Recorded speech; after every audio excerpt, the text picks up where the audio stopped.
mbote lisusu bandeko nanga bino bandeko oyangai masolo na député ya mukolo mwalelo tozali dimanche 27 juin 2021 dans 3 jours seulement sanza oyo esili mikolo ezokende malembe ndenge tozolala wana olamuki okoli mwa muke olongoli mwa muke na oyo etikalaki ndeboy masolo na député bientôt biloko ekokita biloko nini surgelé na ba billet d'avion. C'est le conseil de ministre des Angate Mtunalobi. Masolona député David Moukeba, candidat gouverneur au Kasaï oriental, depuis quelques jours. Je vais vous proposer l'élément de son arrivée et je vais faire un petit commentaire. Masolona député crise Nama Indombe, quelle que soit la décision, il y a cour d'appel. Mais Makambukuna et Kotambola Malamute. Masolona député, tension aussi à Kabinda. Kuna zali oyo alobi boye, oyo asali kuna ba oyo. Trop de trucs depuis que le gouverneur a koyaki. Masolona député, ce matin même, bombe outiko explosé na Beni dans une église. Beaucoup de blessés. Mais jusque là, ba ibisi biso likambu ya bato bakufite. Bongo bombango e wuti wapi. Masolo. Tokobeta masolo bandeko na ngai ya likambu ya liwa oyo ezali ko frapper Congo oyo ezali ko frapper biso awa. Masolo na député bandeko na ngai eza séjour ya honorable Kalonji Ogi na Goma nazali kotiela bino quelques images et na kotiela bino pe mwa image msusu. Bongo tokozonga na oyo etalaki descente na biso ya mukolo mwalobi na avenue Masikita ndenge tokendaki po na lancement ya ba travaux ya kobongisa cette avenue là. Nalingi to solo la mwa mbangu muke parce que boyoki ke musique elingi banda déjà les loueza dimanche. L'éditeur ya journal Le Phare le vieux Mouboyaï n'est plus. Il s'est éteint hier. Quand nous avons vérifié, on nous a confirmé par notre aîné Marcel Ngoï, le patron de la prospérité. Le vieux Mouboyaï est parti. Liwa ezali ko frappé mingi mikolo na Congo pe na Kinshasa. J'ai entendu les gens dire que non, de quoi Eliezer degré batubazo kufa na présidence ezalakate. Félix il faut yeba makambo sala. Ainsi de suite. Natuni na lobby. Lelo Unikin, c'est presque, si je ne m'abuse pas, 28 professeurs bakufi. 28 universités de Kinshasa. Place ngana zotang. 28 professeurs qui meurent en silence. Maintenant, balabala batubazo yebate. Le vieux Mouboya qui vient de nous quitter. Est-ce qu'il travaillait à la présidence? Natuni, Henri Thomas Lokondo, ces grands, ces vieux parlementaires, qui était un modèle de par ses interventions. Il nous a quittés il y a peu. Il ne travaille pas à la présidence. Ou il ne travaillait pas à la présidence. Batu bazo kufa bande konanga e mutu na mutu azana tourna ye. Nalobaka na batu. Soti ezui tchaku ndeke kosekate. Parce que le lezatour ya moninga. Vanda na yo na kwa? Nalobaka na bino kota na Facebook. Kota na ba réseaux sociaux. Ceux qui ont monika ke longia malam. Yeba ke nasuka wana komona message ya liwa. Nous sommes appelés à mourir un jour. Voilà pourquoi sur la terre des hommes, nous sommes obligés de marquer notre histoire. Kosala moi eloko moko na sincérité. Kosala eloko moko Nandenge ya ke yo moko za convaincu que eloko nazo sala eza ya malamu. Lelo il y a une maman qui s'appelle Maman Pauline. Nalobaka na bino ke aza angolaise. Chaque fois que nous faisons des actions, elle ne cesse d'intervenir. Et aujourd'hui, nous avons mené une action financée par elle. Ya kopesa ba maman veuve wana bozomona. Kopesa bango mwa biloko. Mwa loso, mwa mafuta, mwa liputa, na mwa mbongo ya kose débrouiller.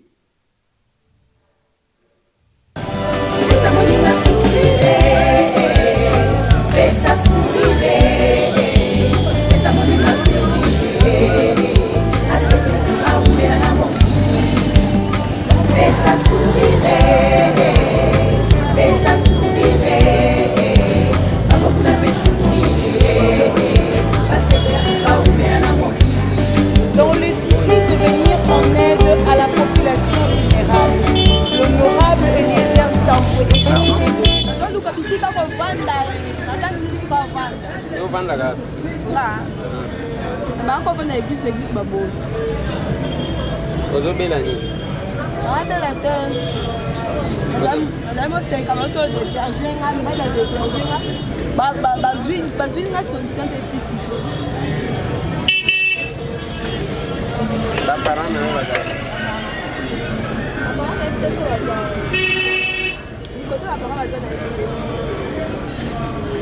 Ça fait combien de temps vous êtes à l'église? Pardon? Vous êtes à l'église, ça fait combien de temps? Une semaine derrière vous. C'est vos jours là là.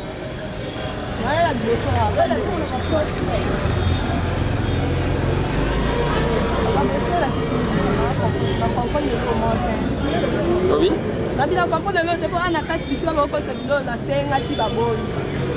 Banda dimanche, le lobby est deuxième semaine pour ça, pour Yamba.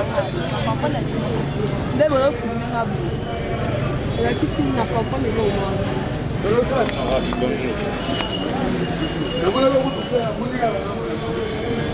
voilà maman, alors bah ça il y a la vente depuis le na buka ça qui wana ala la ka ala ba ndinga na tongo kasi te on ba na tongo mona ki a de pas vendre ki ngala le premier deuxième tour et na moni jeep ndé na dit ah honorable à sa koto et on a été que honorable à l'équipe mato il les oyoka bien te honorable mato ina e mato ya za bande na monoko eza puna ko yoka te mato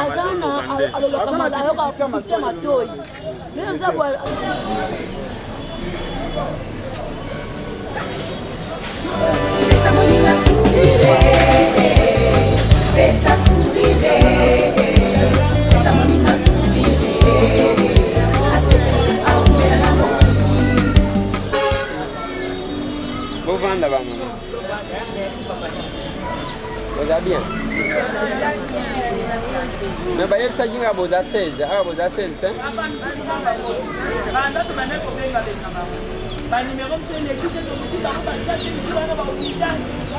Mais bah, on y a so. Bah, il s'agit de bazaki informé.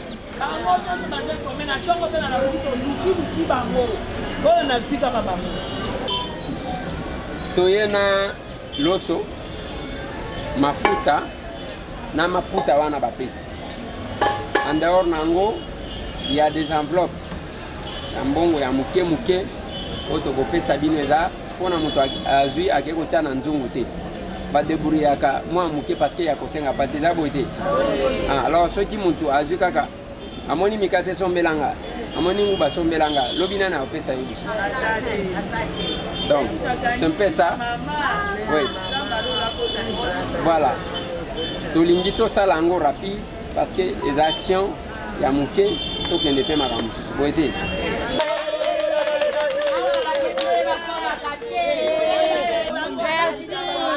Bokanisaka biso awa badepute babwakisa biso koto yo bayaka kate Polina na sepeli nasepeli mpenza. Pesa moninga sourire, pesa sourire, pesa moninga sourire, asepela aumela na mokili, pesa sourire.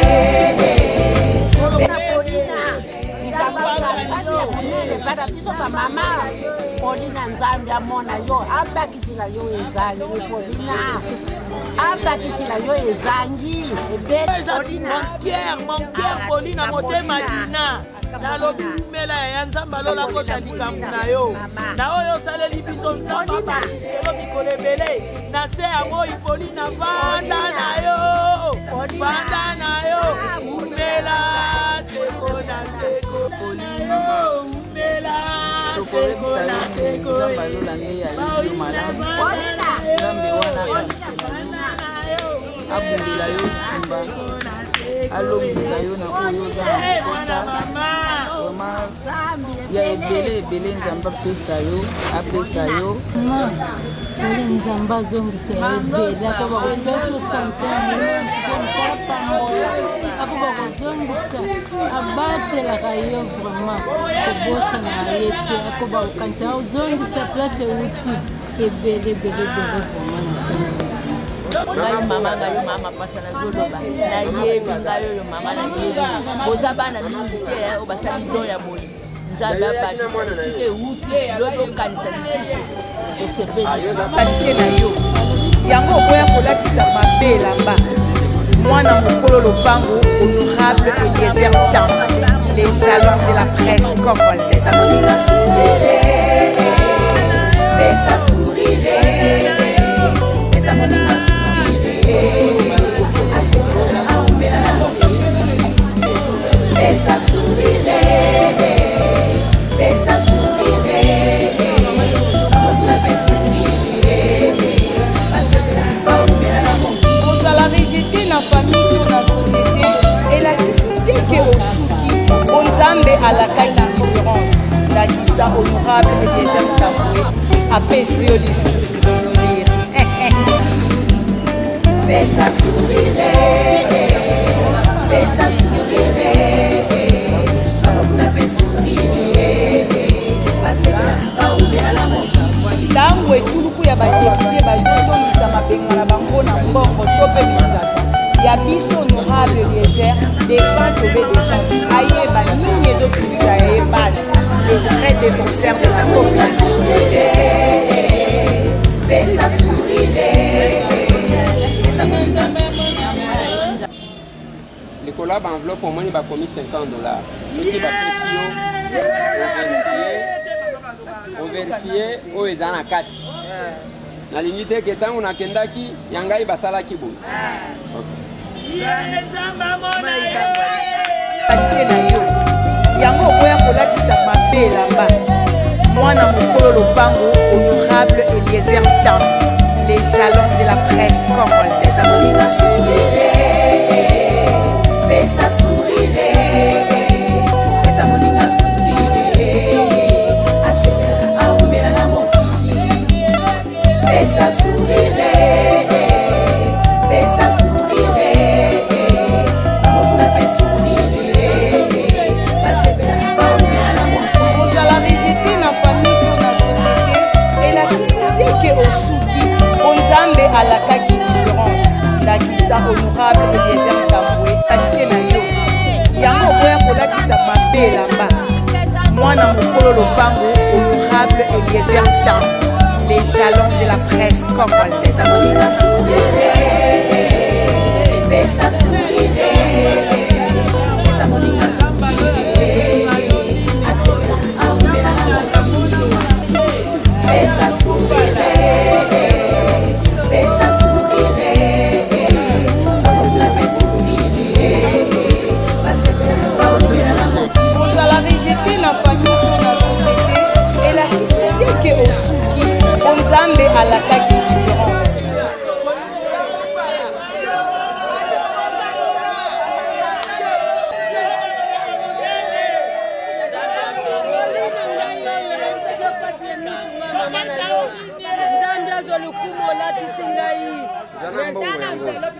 merci nzambe apambula yo kongola otala mbongo soki oyebisani oza na bana mibale nzambe otulaki mwana nga liboso aza na bana oyebisaki yo kobosana ngai te pasi ya miso nazoluka mbongo ya monganga yesu oyo oyebilaki ngai boyu te yaya tala nzoto eza bien me miso nalakaki yo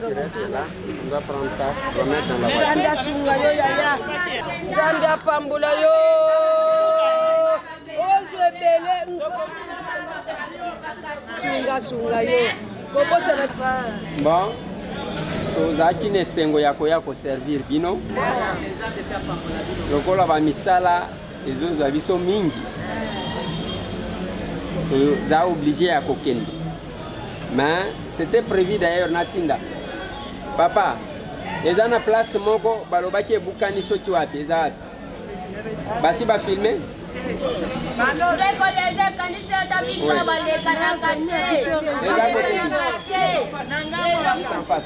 ok, ce qu'on va faire, nous allons na caméraman là. Bazo kende bazo filmer ici en attendant que nasi ça. namoni biloko nyonso opesi ngai vraiment natonisa bino esengo naza kutalika molongo loba te me nasengi kaka merci nzambe apambola bisika biloko euti esonga ebele apambola polina akende liboso namoni biloko tindeli ngai nzambe pamboli yo nzambe apambola yo na oyo nyonso sali. C'est le cœur qui donne. Azana politique te, azana eloko azolandela te na politique. Kopesa eza mutema. Yango nalobaka na batu, chaque fois que nous nous réveillons, nous voulons dire merci à Dieu. Ce que nous pouvons ajouter, eza kosala une évaluation de ce que nous aussi nous faisons pour Dieu. Nini biso pe tosalaka pona nzambe tosalaka pona bato misusu. Mais nous sommes là pour nous se critiquer. Mikolo nyonso okomona degré batu bazali koswana. Degré batu ndenge bazali ko inventer ba makambu pona kofinga batu. C'est quand même compliqué. On doit faire du bien. Quand on critique les autres, on se pose aussi la question sur ce qu'on a fait. Voilà pourquoi des fois Baction Tomenaka, Tolakisaka Yangu. Vous voyez que lobby, je vais vous mettre un audio de mon entretien avec un Congolais. Congolais wanaza Congolais moko ya mayele. Parce qu'azana poto, azana France. Congolais penza ya mayele ko. Azolo wa français ya kitoko avec un accent. Oye keseni na biso wa villageois. Congolais wana ayebi Etienne Tshisekedi malamu. Na politique, il y a les peuples d'abord. Beaucoup quand même nenga zoloba, vous sentez vraiment que oyo ayebi Etienne Tshisekedi. Beaucoup découvririez. Congolais wana ye asala makambu ya minene mingi. Ezala na mboka na place abotama. Ezala ndenga zana poto wana de grâce sungaka bato. Okoti kondimate. Congolais wana ayebaki mama Shako oyo auti kokufa. Koleka ngai parce que tango biso topesi mama Shako espace pendant que tous les médias bazaji koboya ye topesi espace na télévision na biso tokomi wapi télévision Congolais wana yazalaki ko financer mama Shako mbongo ebele. Voilà pourquoi na minute oyo azali ko défendre emingi. Congolais wana za mayele mingi bokolanda ye na kotiela bino. Na kotiela bino Congolais wana na tieli bino jo ya ndenga benga kibiso oko sentir vraiment que mutu aza évolué, aza mutu ya mayele, ayebi c'est quoi une motion, ayebi motion ezanini, hein? Ayebi vraiment c'est un Congolais intelligent, hein? Ba Congolais oyo mboka ezanango posa. Vous allez sentir, hein? Na sima nango soki bosili siko yo ka entretien ngana ye, Congolais wana na kotiela bino vidéo na ye parce que asalaki vidéo avant ki abenga ngai. Vidéo moko ya mayele hein. Et ye Congolais wana ayebi ndenge nini loi esalemaka. Ayebi ndenge nini loi esalemaka, ayebi nani a déposaka loi elandaka procédure nini. motion, il faut ndenge nini akosala ba motion, c'est un Congolais intelligent formidable. Et tant on a côté la bino comme vidéo pour que bon mon elongi, après na kopesa bino numéro na ye, bongo to le kana makamu parce que le Congo a aussi besoin ya ba Congolais ya mayele pona ndeko oyo. Nazo tie la bino, ce qu'a été notre entretien avec ces Congolais intelligents. Un Congolais super, Congolais vraiment mwana mobile. Nazo tse la binoye boko sentir un Congolais oyo penza vous sentez qu'il azo vivre na poto, hein, français bien, hein, réflexion même ndenge azali kolobela ba makambu okoyoka que vraiment et puis un Congolais qui connaît bien Félix Antoine Tshisekedi Tshilombo na Etienne Tshisekedi. Bolanda ye masolo abenga kinga ilobi bolanda ndenge nini toko solo la na ye. Alors, bonjour. Bonjour. Andeko Eliezer Tambwe. Oui. Vraiment, nous avons une précision par rapport à Mambro et à Jeep. Jeep. Pardon? Dans le bien, nous avons une précision par rapport à Jeep. Il y a un Jeep qui a payé un crédit. Donc, il pose oui. Nalobi boye, nalobi na zona ba précision mamba ba Jeep parce que tout le monde ba député mususu bazole kala ba na ba TV bazole ba n'importe quoi. Bon yo étant que député honorable oyo ba vota. Ya on a na zona précision. Est-ce que président Félix Mdapé sibino ba Jeep? Dans plusieurs émissions, j'ai donné la réponse. Ouais. Moi, je ne suis pas le bureau. Bureau et assemblée, qui est là-dessus.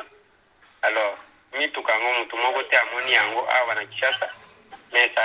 devient un problème. J'ai déjà parlé de ça dans plusieurs émissions. Parce que normalement, au monde Hermo Ndegolese, bino boza ba député o lelo o ba votaki. Bino boza ba tumo o Eliezer. Moi, je me rappelle bien à l'époque comment tu faisais ton combat et tout. On comprend. Mais na kamorayo et donc moi ce qu'ils ont mon frère au lieu aux la côté à Fachi mais elle mon côté à Bakatumbi. Est-ce que vraiment ata yo moko pena Katumbi za congolais mon frère? Andi konanga. Bon, yo tangu ngai nazaki ko accompagner Félix. Ouais. Tout ce temps. Est-ce que nazaki kozela yo tangi sanga Félix entre ngana yo na yebi Félix bolé? Oh, mais Félix, naibi Félix, kolekayo parce que ngai déjà nazara idéologie à papa na Etienne Tshisekedi wa Mulumba. Donc na soutenara Félix par rapport à vision à père na ye. Papa na yango wana. Combien de temps vanda na ye ko solo la boy? Nalobi na yo. Papa Etienne Tshisekedi wa Mulumba. Tango azako incarner batu idéologie, il y a le peuple d'abord. Wana ale iona ni Ndegolese rio zalaki wapi iona ngai na mona papa Etienne Tshisekedi wa Mulumba boye Ndegolese ngana bisaura ngo babiloko o bino bosalaka o le mususu ke yo mama Shako tanga azaki na vie est-ce que memela ka biloko kolia mais mama Shako akufi yo omemi biloko kolia donc babes. Donc, nous avons défendu la motion de côté aussi le bien ma régie des eaux, on le bien attend ma cambu ya nini ya régie des eaux, attend ma camba SNL. Yo, i politika zembere kanambe apesa yo mbongo, osomanda kuna ipeni yo lo balangani nango yo. Yo Eliezer, yo za député yo. Bina wango sakana batu yo. Bokoma pe koloba yo Eliezer yo mabundi po bima soki o combien de temps yo tembele mais lelo po bimi mabundi bokoma mona mabundi bimi bino bokoma mona peuple na pamba bokoma mona bo sacrifier peuple wana ba voter bino ba voter depuis ba voter bino jamais eloko moko que bo sala ka bo ata motion moko te pour na peuple wana o azo souffrir peuple wana azangi maya komela peuple wana azana électricité te. On comprend, président Fachi azosa nyosu mais bino bozana pona kolandaka i politika zembere kanambe bolia bambongo na bino bino boza ba député bino ba Daniel Safu wana Dabel Safu yangole loi ya Lionel Chani yo voter yango o voter yango ceux qui aussi ici bon on a répondre yo ouais oswana te me nazoloba na yo nalobi loi ya Lionel Tchani est-ce qu'on faut tango soki osisi kanda na yo bongo kiti kanda te nazoloba na yo nalobi yo est-ce que tango mama Chako azalaki vivant omemaki biloko olia nalobi ya bosiko oyo lokola omemaki ba Thompson omemi ba Thompson na ba soki ba fufu soki ba nini donc il faut ba filmer ngo ba tchanga na réseaux sociaux wana nde ki député yango wana.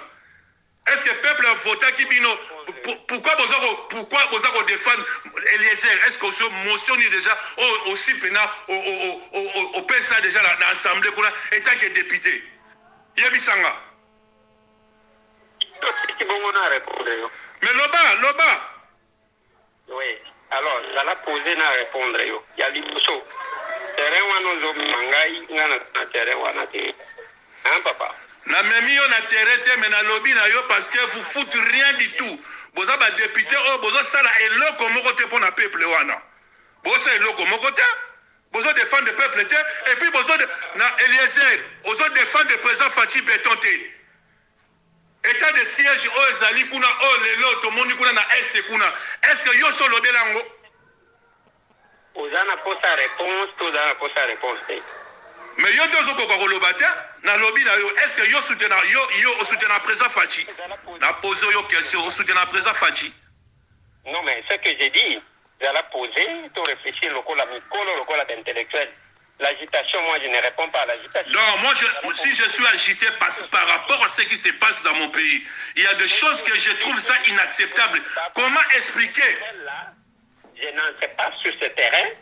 Ce qui aussi ici, bon, on a répondre. Non, moi je te pose la question. Bon, ok, voilà. Moi je te pose la question, ceci, je dis ceci. Est-ce que toi tu soutiens la vision du président Félix Tshisekedi Tshilombo ou pas?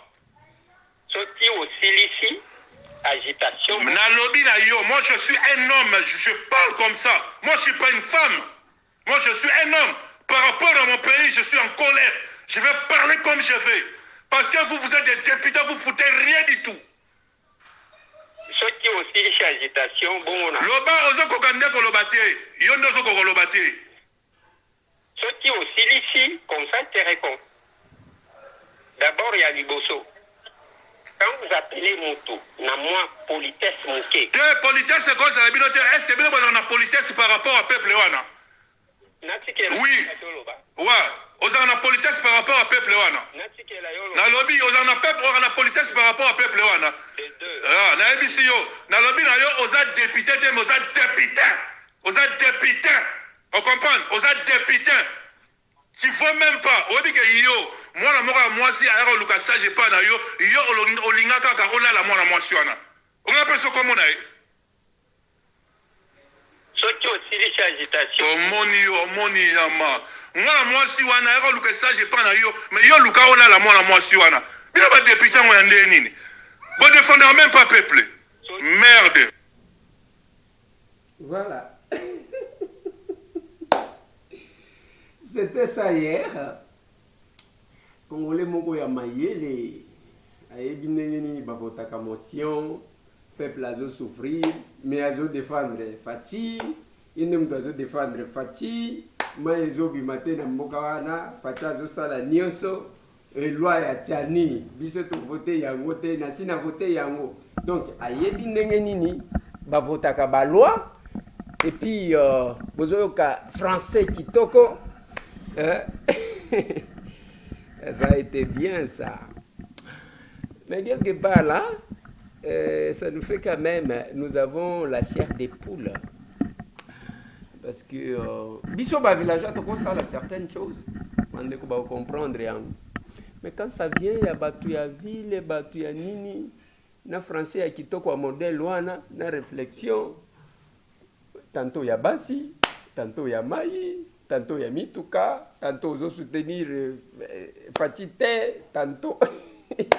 Et le Messie, ce Congolais à Mayele, enregistré ça à Tchango na yemoko à Tchango na réseaux sociaux pour que bayoka ke abenga ki moto enregistré. C'est là que on m'a envoyé, n'a partagé Pebino pour que beau découvrir parce que les Congolais zalaka na biso bazo bate, biso ba villageois te zalaka na bato à Mayele.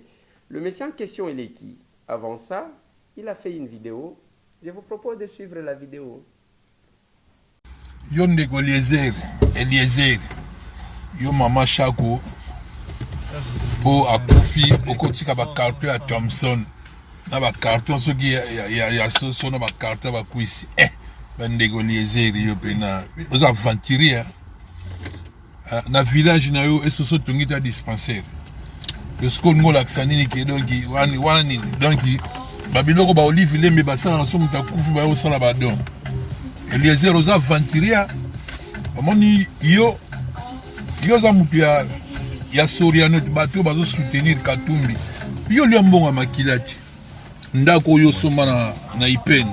Eza ndako o kanamba pesa mbonga makila. Eliezer na okebisa yo. Keba Eliezer, keba. Voilà, c'est lui. Je vais vous passer son numéro. Après, tous les Kanamakambu essentiel. Après, tous les Kanamakambu essentiel. Mais il fallait quand même la partager les bino. Numéro benga kinga nango yango 0033 320 46 64 04 0033 320 46 64 04 nde mutango ya makasi ye wana ki bomoni ke bako toza bien hein? Parce que ce Congolais intelligent, ce Congolais qui a beaucoup fait pour le Congo, il est politique, il y a le peuple d'abord, il y a ce qui dit. Vous sentez la réflexion. Aïe, aïe, aïe, Gaïtamboué. Numéro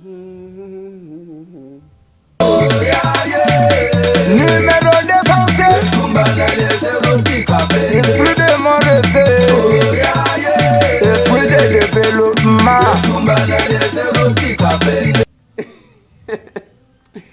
Ah, magamboyo. Compliqué. Nalingi to beta masolo bande konangai. Félix Antoine Tshisekedi Tshilombo bazaki na Paul Kagame lobby. Lobby ezalaki na Goma côté à RDC. Ba signé 3 conventions. Moko na échanges commerciaux. Moko na ce qui est foncier. Ba signé ces 3 conventions on a ba signé. Selon Félix Antoine Tshisekedi Tshilombo, ça suffit. Ngonga ya koswana, ya kosala na mabe, ainsi de suite. C'est ce qu'il a dit. Mais moi je dis, Excellence, Monsieur le Président de la République, chef de l'État, les relations entre les États, ce sont le rapport. Les rapports entre les États, ce sont les rapports des forces. Ndenge tozali awa, ekenge kaka. Kosala confiance te. Engai na ebisa kyolobi. Omoni ndenge bazoyo kana te bango mibale. Tika bango ndenge wana. Parce que koyo kana na bango ezalaka malheur na biso. Mais même ndenge tozali kotambola boye. Toyebi te yozo mona elongi. Mutema na ye oyebi te. Biso to accorda tout au Rwandais. Avant que tokoma isika otoko. To accorda nyonso. To accorda nyonso au Rwandais. Hospitalité. Ba classe kotanga. Nyonso to accorda yango. Mais en retour, voilà là où le Congolais est touché. Le Congolais est blessé na propre amour naïe. Naebi, aux âmes toi kimia. La diplomatie, c'est votre monde. Yango, notre papa Etienne Tshisekedi wa Mulumba. Après ça, kayo diplomatie pour nous gérer. Relations extérieures. Mais toyebi, mais mutema ya mutu yeba nakate. Toyeba nakabilongi, mais mutema toyeba nakate. Ngai na robaki na yo, eza malamu. Eza lokola bakola dia barusi na ba américain devant la caméra. Masolo na député. Masolo na député bande konanga ezali bombe explosé na tongwawa. na église moko na Beni. Ce matin même. Il y a eu 2 blessés. Bombe uti wapi? Est-ce que ça bitumba bazo bundande et que s'orienter côté ya batu bazalaki? On ne sait pas. Je pense que l'autorité compétente va communiquer là-dessus. Toko koyeba qu'est-ce qui se passe ou qu'est-ce qui s'est passé là-bas. Masolona député bande konangai na lingi to kende na ba province. Ba province na biso eza sekoué. Les chefs de l'État avaient souhaité que l'élection à ba gouverneur ezalata na suffrage direct. Parce que makamune tozomona degré corruption. Ba motion ezali oyo akwe ici oyo akwe ici kuna ainsi de suite, ça va demander des fois la modification de la constitution, mais c'est un problème réel. Sur base de ça, nous pouvons améliorer makamususu. Province ya Lomami ezana gouverneur te. Province ya Maniema problème. Province ya Sankuru likambu. Province ya Mai-Ndombe problème. Donc okomona ke ba province presque nyonso ya Tanganyika problème. Donc ba province presque nyonso eza sekoué. Mais à ce moment où nous vous parlons, quelle que soit décision, il y a cour d'appel, Mai-Ndombe ba député ba destituer gouverneur. Ba lobi longwa kuna. Biso tala makambo ya justice ya ko suspendre ba motion, la justice a marché sur nos prérogatives, biso to kotika te. Et nous passons le temps ya koswan. Nous passons le temps na makambo oyo ezana tinate au lieu de nous concentrer à faire quelque chose pour nos provinces respectives. Et c'est la même chose, les lona lomami, na yoki oyo, oyo azokangisa ba oyo, oyo bazo salabo. Il y a ce désordre-là. J'ai dit aux députés provinciaux de la Lomami, Nalobi, chers honorables, la vie de cette province-là est entre vos mains. Oh, bokolinga kosala nango, bokosala. Ce n'est pas un député national qui viendra. Binonde ba électeur, kwa avancer la province, na côté le manango, na maboko na bino, bokoswa na nanani. Ne mutute. C'est vous qui êtes souverain. C'est vous qui devrez voter. Mais les conseils que je vous ai donnés, cette fois-ci, réfléchissez quand même par 2 fois. Parce que le peuple ne va pas vous pardonner. Si jamais vous tombez sur un mauvais.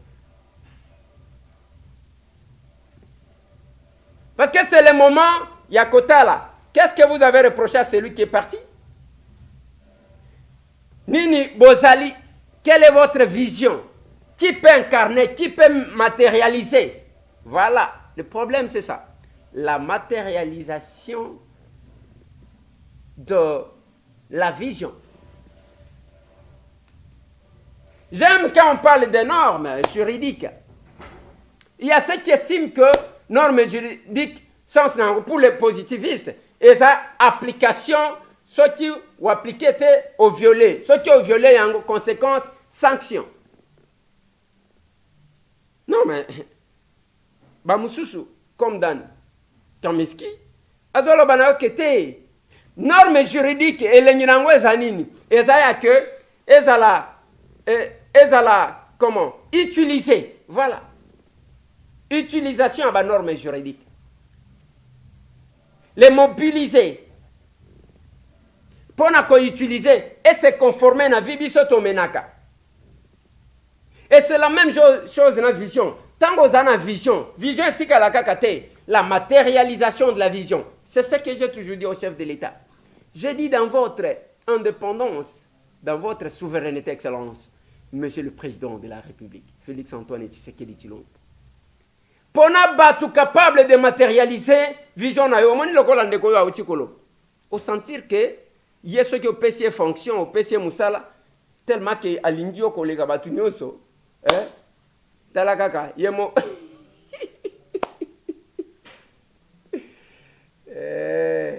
Est-ce qu'on peut nous intimider? On ne peut pas nous intimider. Non.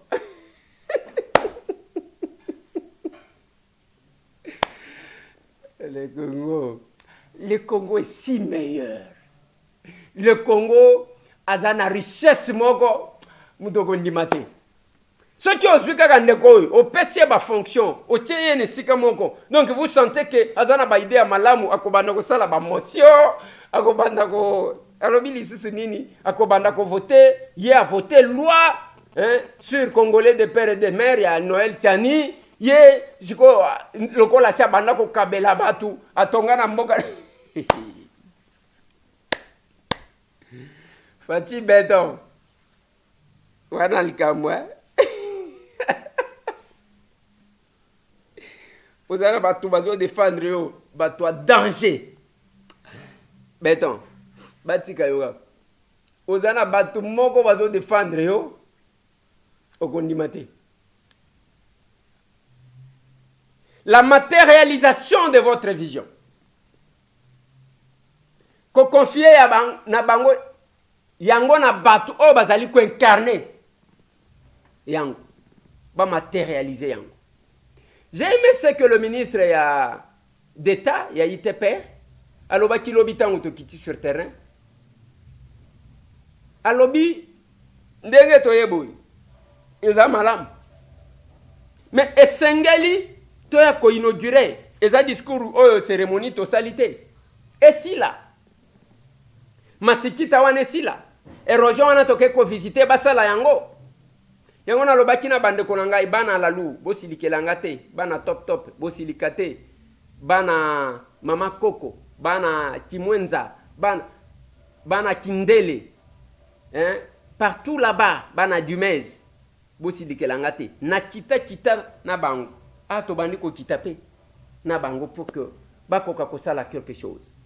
Nous ne sommes pas ba de pitié to vanda kan hémicycle place toyaka kotala bino toyaka ba érosion wana nyoso nazo tanga nakita pas seulement que nakitanga moko d'abord nakenda koluka ba gens ya OVD. On était avec le DG de l'OVD, il a dit alobinde ko lezer amemelanga bato ba notable ayaka ko secouer ngai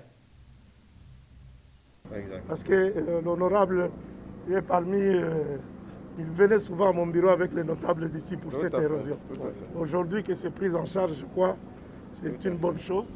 L'érosion va être prise en charge maintenant dans le cadre de ces projets. D'accord, absolument. Parce que nous voulons avoir une parole précise et une promesse que vous allez respecter.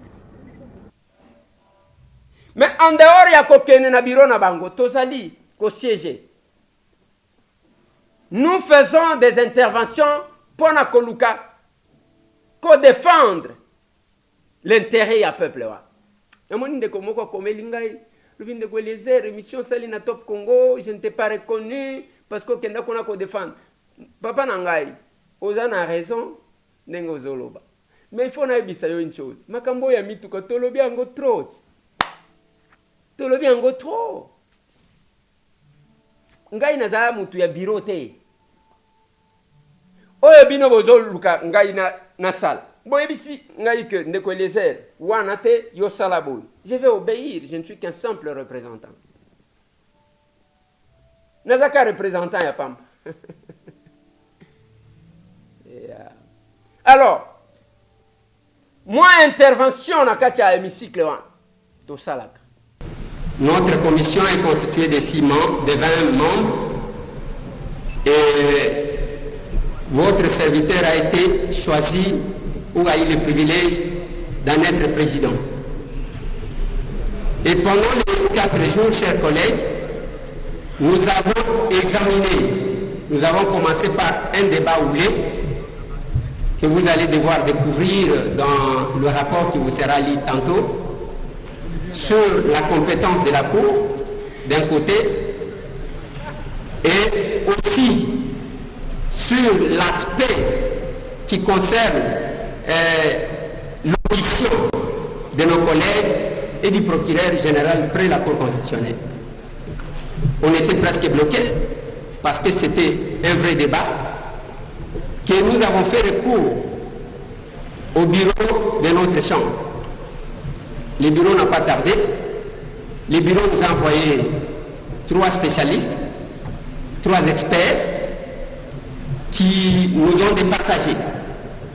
Et devant la décision des experts, on ne pouvait plus continuer le débat.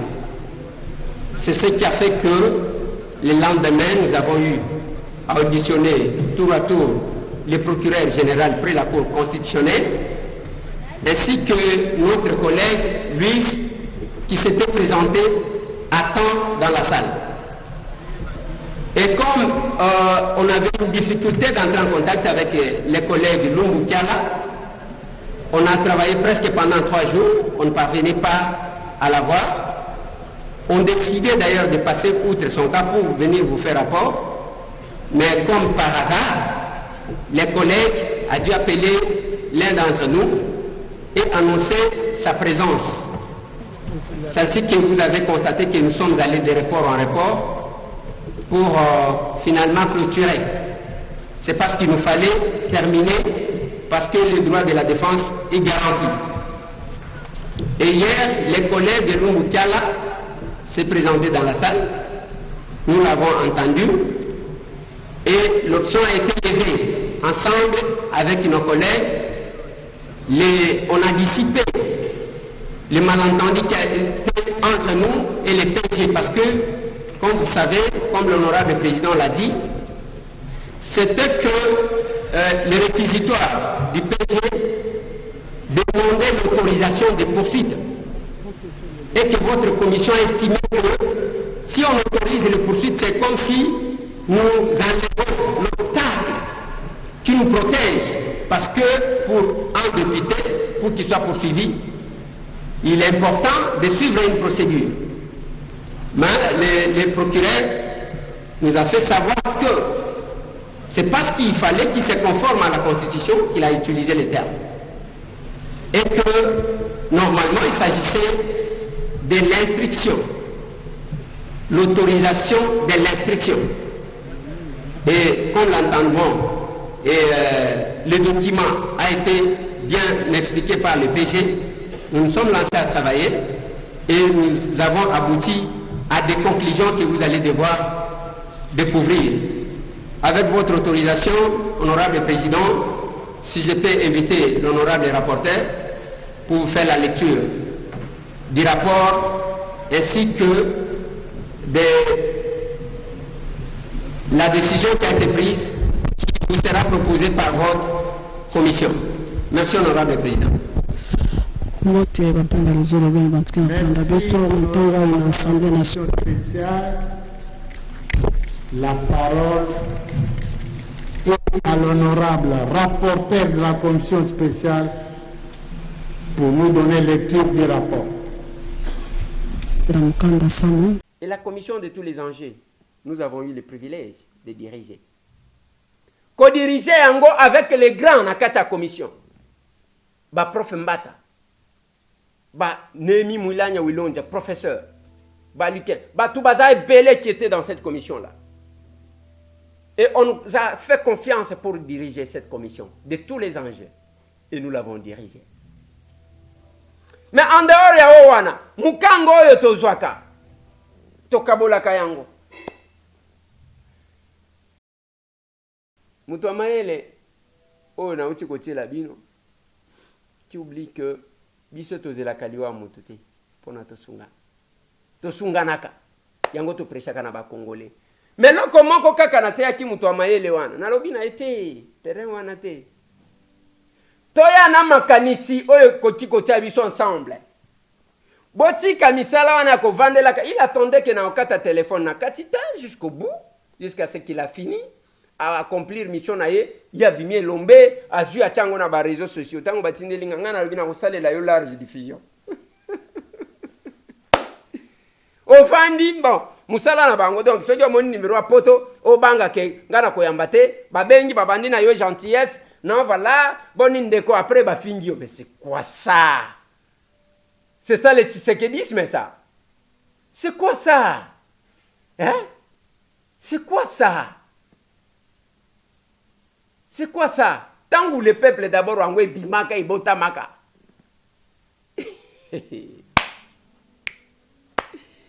Fati, voilà bah tu vas défendre yo, nazo et bisayo. Compliqué. Compliqué.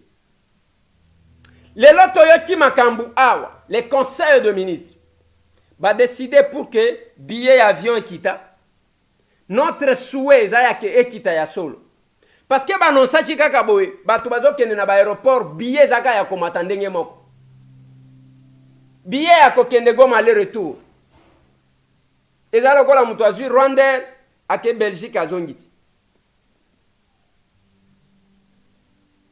Eza soni. Eza bien te. Ba billet wana eza cher. Balobi que même ba surgelé bambisi banini bani mutu akena mibi awa.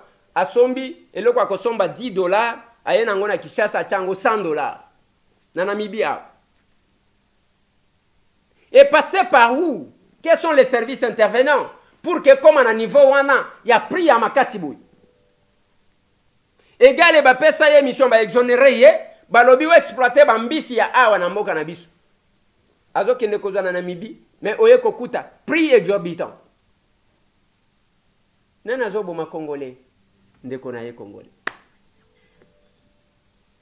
Ndeko na ye congolais.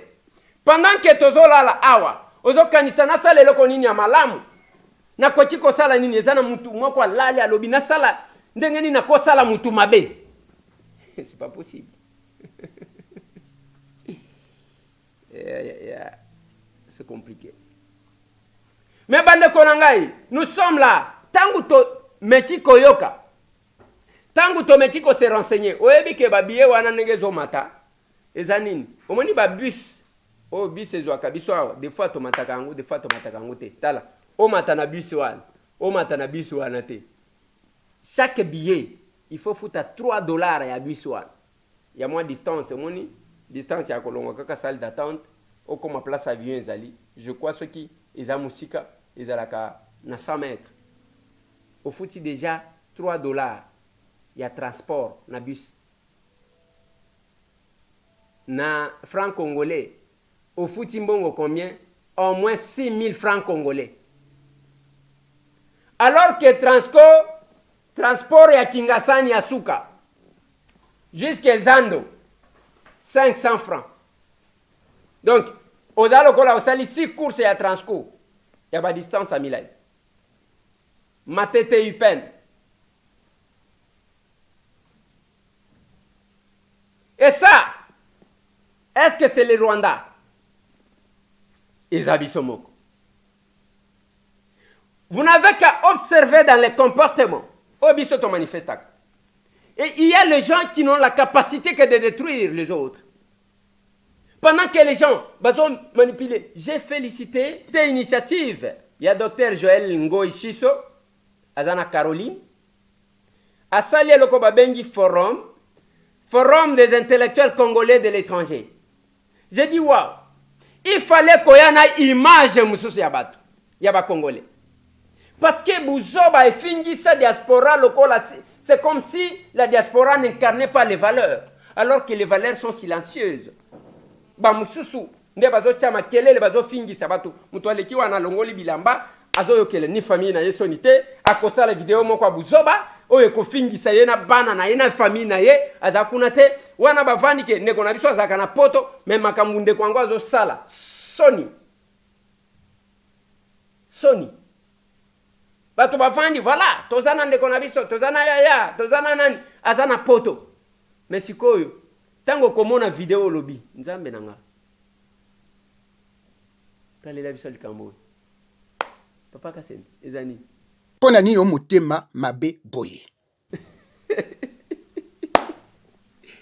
C'est pas possible.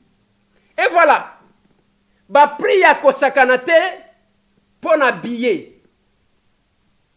Billet d'avion au kolingate, au kondimate. Quand tu fais les déplacements, même na Katia États-Unis, cause de distance à Moulaï, faut-il $330 aller-retour. Ya Moulaï makas. Distance à Moulay. Deux fois, il faut $180. Aller-retour.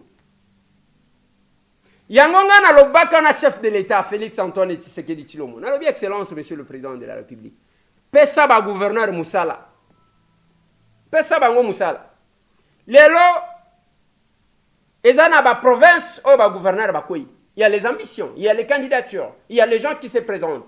mais ntango ozali kose présente wana il faut yeba état ya province ose présente te pour que lobi obanda kopesa biso nzembo yake non voilà la province n'a pas d'argent, il n'y a pas de rétrocession. Tosi toyoki makambo wana mingi, tosi toyoki yango trop. Et quand vous vous engagez, élection à ba gouverneur, eza élection indirecte au deuxième degré. Mais élection wana, qu'est-ce qu'on peut faire? Et là, qu'on ça les anines, on peut dépenser mbongo na yote pona koya komile la lila. C'est pour aider la République. Voilà le candidat David Moukeba est arrivé en Mbuji-Mayi. Je vous propose de suivre ça. Le Kasaï oriental a reçu ce vendredi l'un de ses dignes fils. Il s'agit de David Moukeba Kalengaï, conseiller principal du chef de l'État. Une marée humaine était déjà plantée tôt le matin à l'aéroport de Bipemba pour réserver un accueil chaleureux à son visiteur. La population scandait les chansons à l'honneur du président de la République, Félix Antoine Tshisekedi Tshilombo, et de son conseiller principal, David Moukeba. Il est 11h45, heure locale, que l'avion transportant en son bord les conseillers principaux du chef de l'État en matière des infrastructures atterrit en Mbuji-Mayi, chef-lieu de la province du Kasaï oriental. Dans les tarmacs, au pied de l'avion, les conseillers du chef de l'État a dit sa joie de venir communier avec ses frères et sœurs, papa et maman, de la ville de Mbuji-Mayi. Communier avec mes frères, communier avec mes papas, communier avec mes mamans, communier avec mes soeurs. Voilà l'objectif de ma mission. Juste après, l'homme social, comme on l'appelle, a fait une marche à pied pour respecter la demande de la population venue pour la circonstance. De l'aéroport de Bipemba, en passant par l'avenue Lusambo, David Moukeba et des milliers de Kasaïens ont choisi l'avenue Salongo et Yinga dans leur itinéraire pour chuter au niveau de la poste. Ici, le conseiller principal du chef de l'État en matière des infrastructures a eu de mots justes pour dire merci à la population pour l'accueil lui réservé. S'exprimant en sa langue maternelle, David Moukeba a indiqué que c'est cet amour de la province manifesté par la population ces jours qui va booster son développement dans le jour prochain.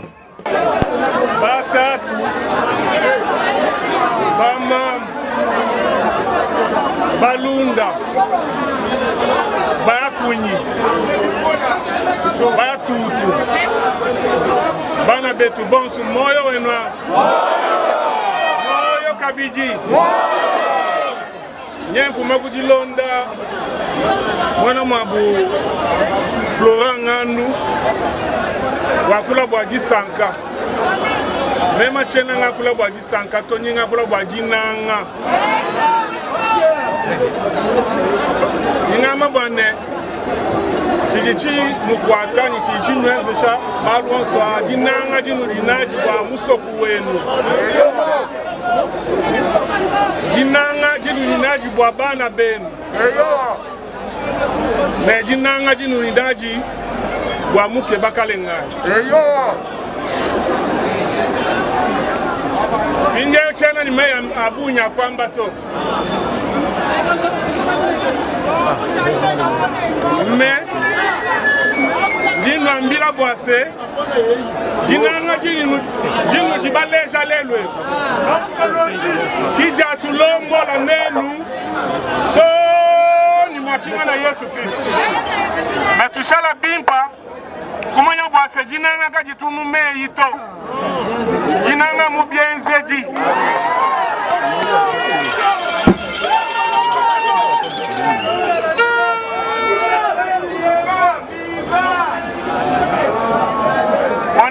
Wajitu kujalelu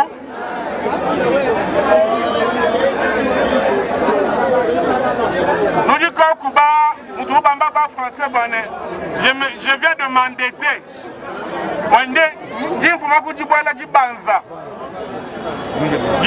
jajinanga binje nenu pe nudi binji la bwane kuma tukalwa ajalwa kumpala nuleja pe anyimema jinanga jinji naji bwenu nanu bonso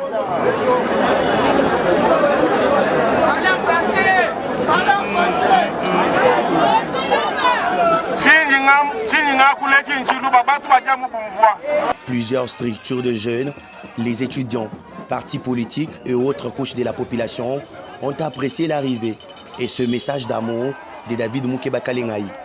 Les Kassaïens attendent donc la concrétisation des bonnes paroles et surtout désirent voir David Moukeba Kalingayi être au volant de la province.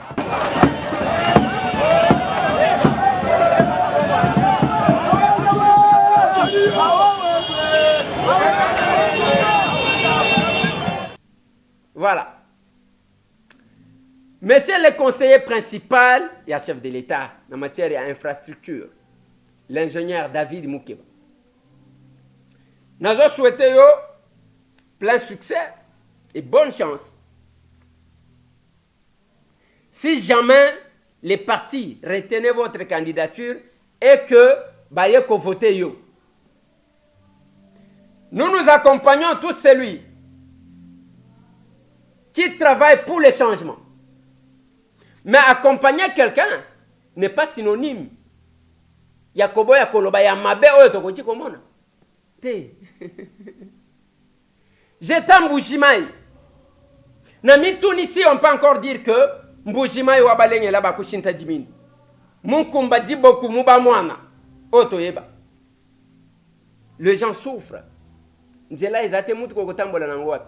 Balabala moko kaka ndeza moi bien j'ai dit. Au long de l'aéroport, au comikala la wankata, au jour venu wana je crois Kalonji kombo nango, tiba kwa diang. Mais le reste meka ko kende na sim so komi quelque part là na rond-point au bebeni rond-point UDPS to rond-point Moaluse. Balabala wana donc muto ya makolo akoleka yo parce que mabulu. C'est ça Mbujimai. Le marché simis ke batu bayeba anyanya wanyanya.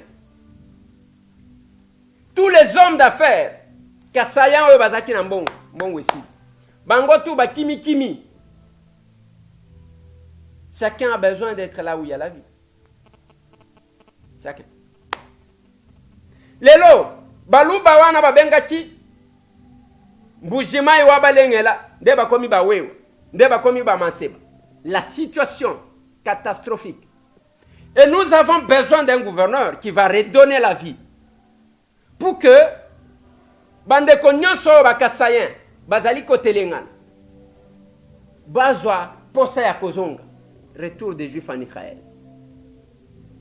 Lelo batutu bazolongwaka ba province nyonso bazoya na ba ville na Kinshasa na Lubumbashi parce que na intérieur vie ezate la miba par terre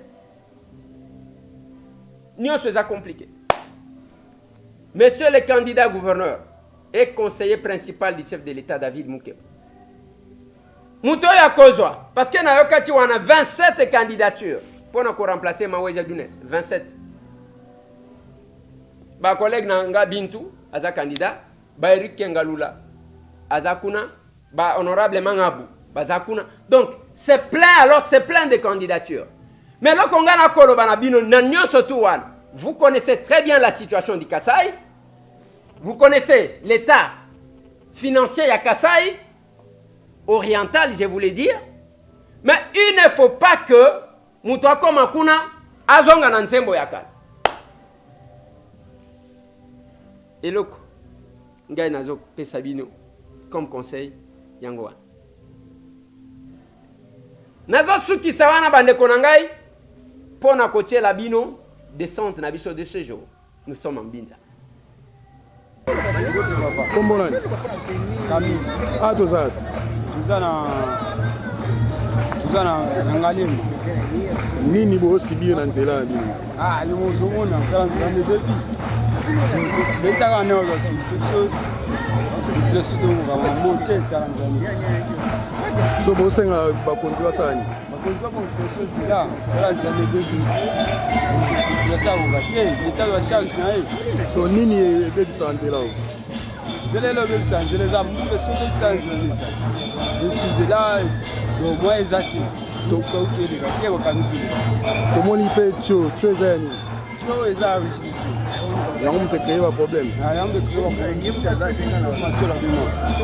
Ah, nous sikindo yo monika. Mbote. Ah, tozana. Ah, tozana balabala Jidezo na Ngalema Mbinzo Nzwana. Nini bozo sibi au côté? Ah, vraiment première chose, ils ont un caniveau. Caniveau, ils ont une salité ébélée. Donc ébélée à salité on a. soki ngulu ebeti etondi donc kanivo so ekomi bouché biso koto en tout cas mawa trop donc bwato ekoki koleka ekatisi mpe ngambo mawa trop sa nde nzela ebukani osenga bakonzi baya oyo eza mboka na biso baya osunga biso puisque toboyi ke baya na baaide ntango bato babanda okufa lokola bato nao babandi okufa te donc esenga baya toyebi te so bukumese oyo tozala ne ya ngalema mosala ne nini atambolaka te ayebani te alobaka eloko moko te nzela ezobeba kaka se kobeba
Pana bango eza na se place.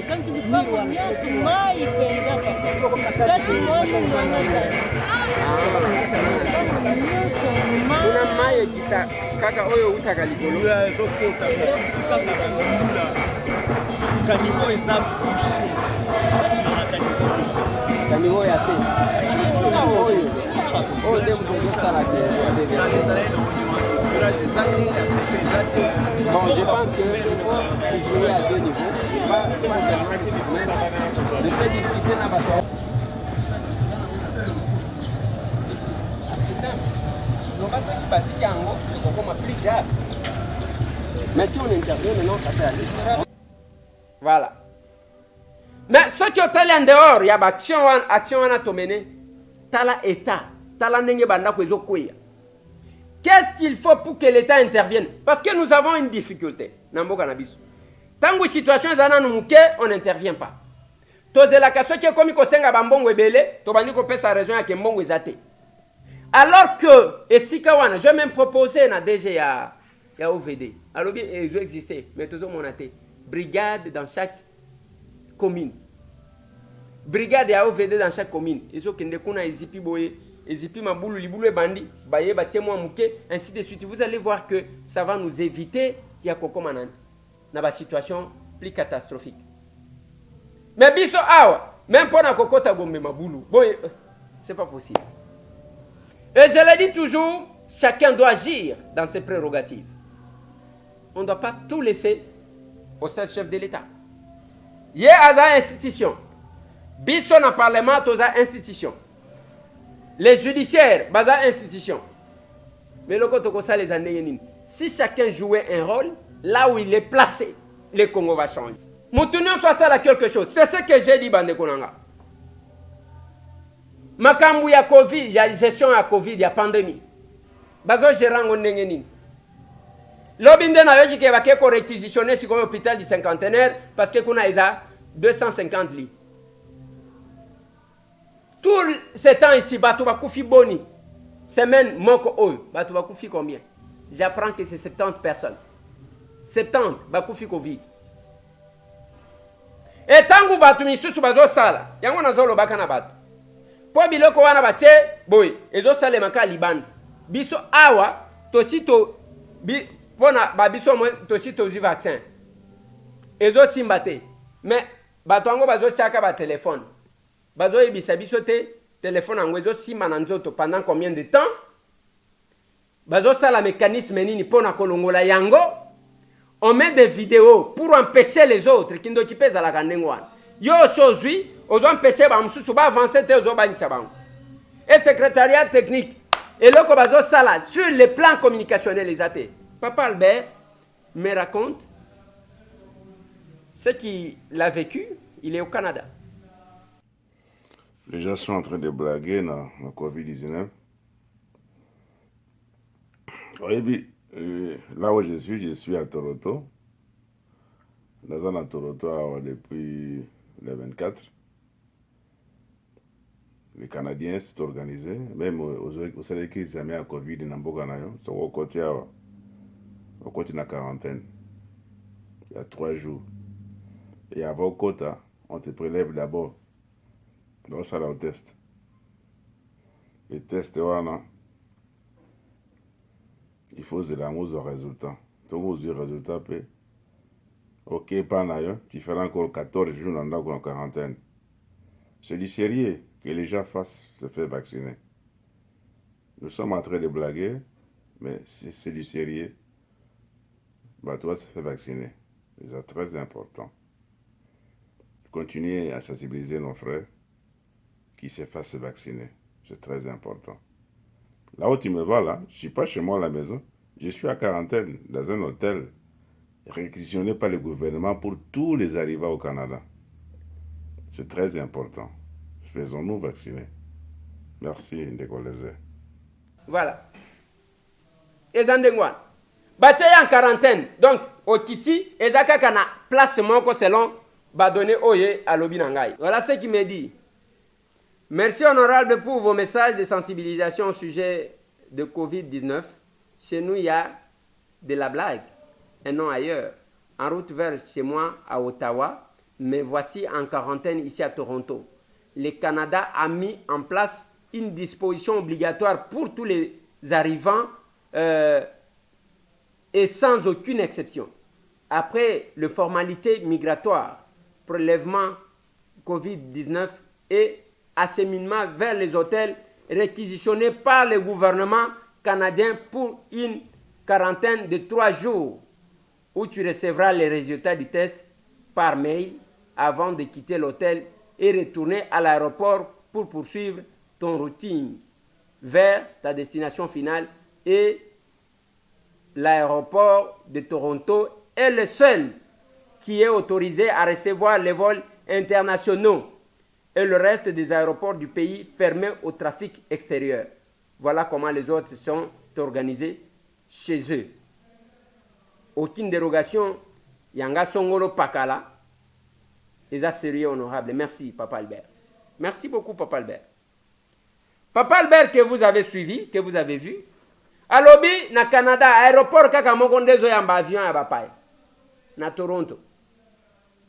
Oye, Bazuyo, sali prélèvement, batindio na hôtel.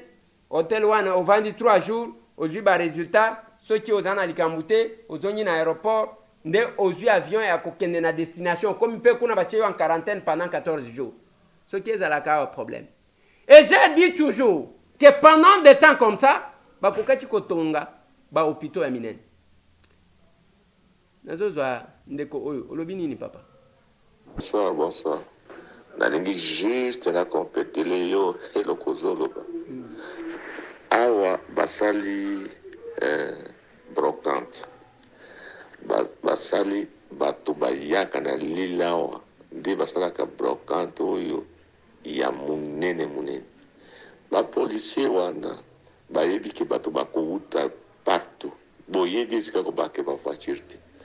Boparke bavoiture bapesi bino batike des milliers de tickets. Ezopesa na kanda bayebi. Donc bino boye kopesa mbongo boye kosala biloko moins cher. Boparke mabe pesi bino batike bino.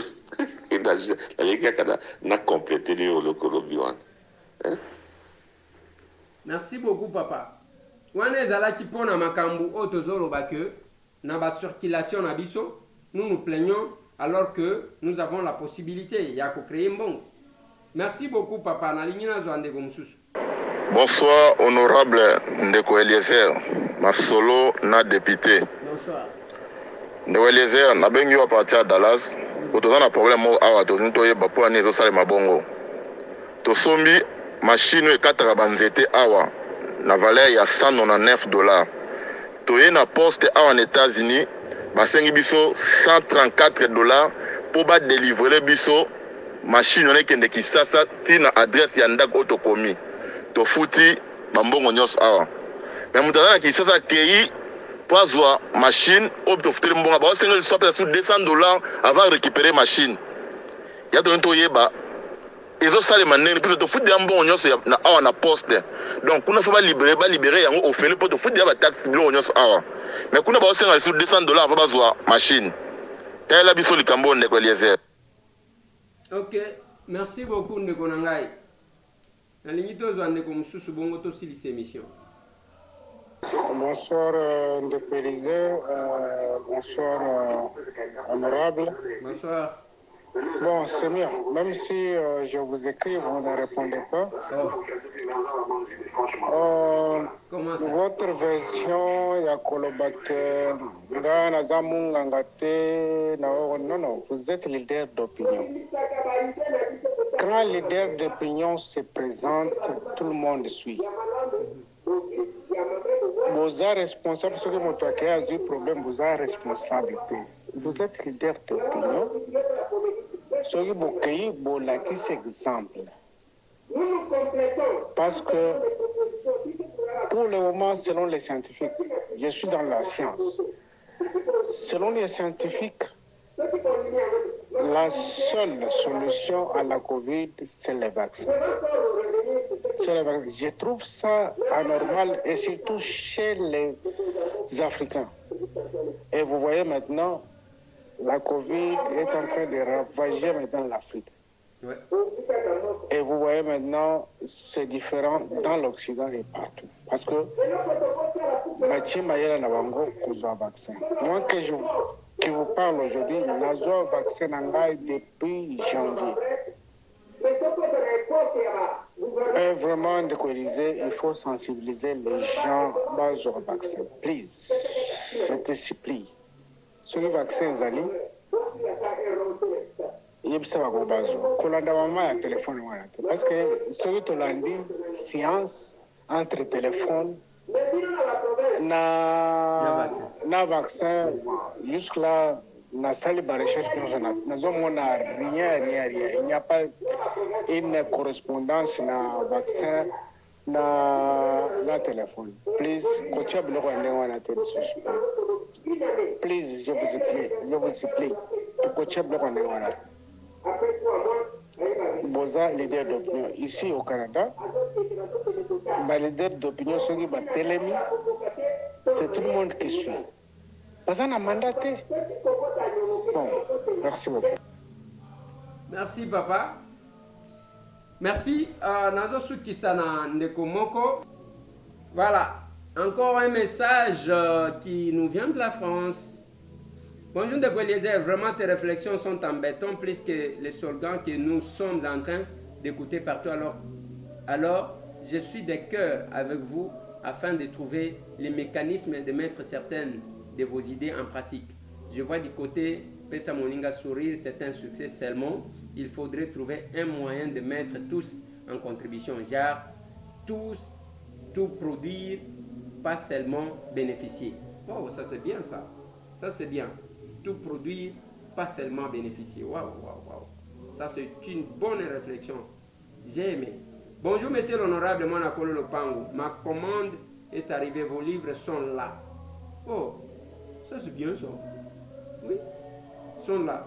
Si Dieu le fait comme prévu, je serai à Kinshasa dès le samedi 3 juillet 2021 dans l'après-midi et je vous contacterai avec ce numéro. Merci pour votre temps et bon week-end. C'est Maudit Bakambo. Oh, merci beaucoup. Je vais vous attendre. J'ai besoin du livre, mais je vous ajoute un autre numéro. Si vous êtes là, vous pouvez aussi me contacter à celui-là si vous ne m'atteignez pas par celui-ci. Et Kozala Malam. Voilà. Merci beaucoup. Ouais. Merci. Voilà. tozala ndeko bongo tosukisa e